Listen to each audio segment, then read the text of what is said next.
life well lived, a good life, is a storied life. A storied life. What do I mean by that? It's a life filled with stories that you want to tell. That when you look back, you say to yourself, oh my gosh, there are so many stories that I either want to close my eyes and reminisce, or if I turned around and told those stories, others would love to hear them. When you think about the books that you read, when you think about the movies that you go to, when you think about very often the audio, the podcasts, the shows that you listen to, you're not compelled entirely by the quality of the data and the research and the knowledge, the information that you're getting. As a general rule, that doesn't hold your attention for all that long. You're compelled by the stories.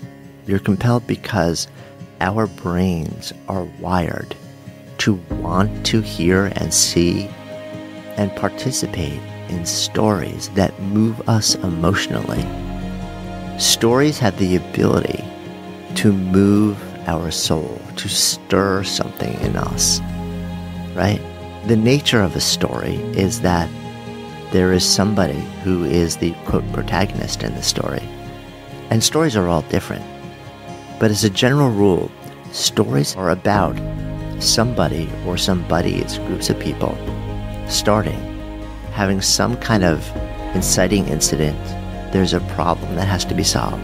And then having some form of experience or adventure, meeting up with all sorts of challenges, constraints, disillusionments, meeting people along the way who become friends, mentors, lovers, partners, allies, tormentors, and then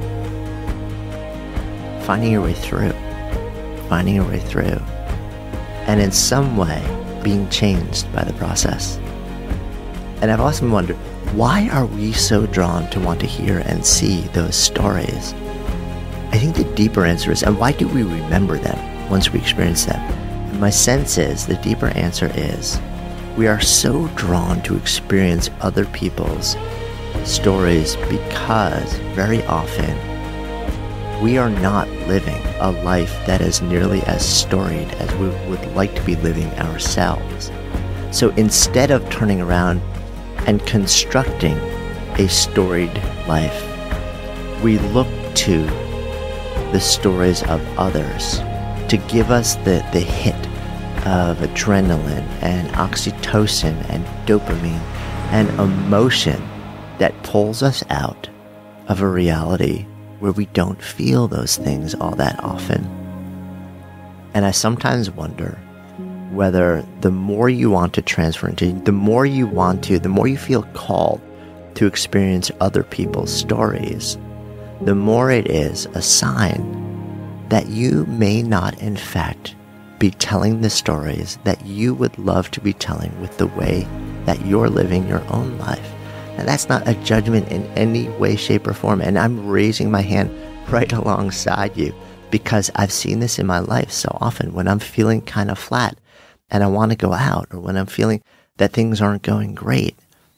Very often it's because I realize I want the hit that's coming from other people's well-told stories, because the stories that I'm telling in my life right now are not the stories that are giving me those feelings of joy, of lightness, of connection, of transformation, of liberation, of change, of growth, of meaning. So I look to other stories to get a hit of that. That's not a bad thing.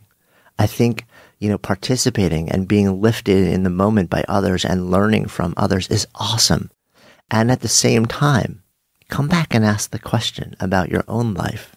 Are you living a life that is abundant with stories that leave you changed? And if not, are you living a storied life, a well-storied life? And if you're not, the question then becomes, what do you do about that? And the answer is actually pretty straightforward.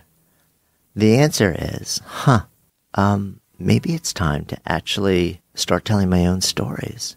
Maybe it's time to actually start to engage in participating in finding moments, in creating moments and opportunities, in creating the possibilities to experience and participate in life on a level where I'm telling a story that lights me up, where I'm engaged. My sense is that the moment you engage with possibility, the moment you engage with people, the moment you engage with love, with emotion, with connection, with vitality, with meaning, the stories will automatically start to tell themselves. But so often we don't do that. And we don't live a storied or a well-storied life.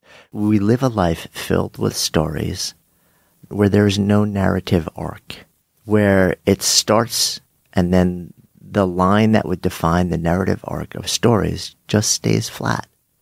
We call that a flatline story. And if it's a story that you wouldn't want to see in a movie, if it's a story you wouldn't want to read in a book, if it's a story you wouldn't want to hear on a podcast, and you have control over that narrative arc, even if you don't think you do, you have enough control, then maybe it's time to actually change the arc, change the narrative, tell a different story. And you do that very simply by standing up and starting to engage with life rather than letting it happen.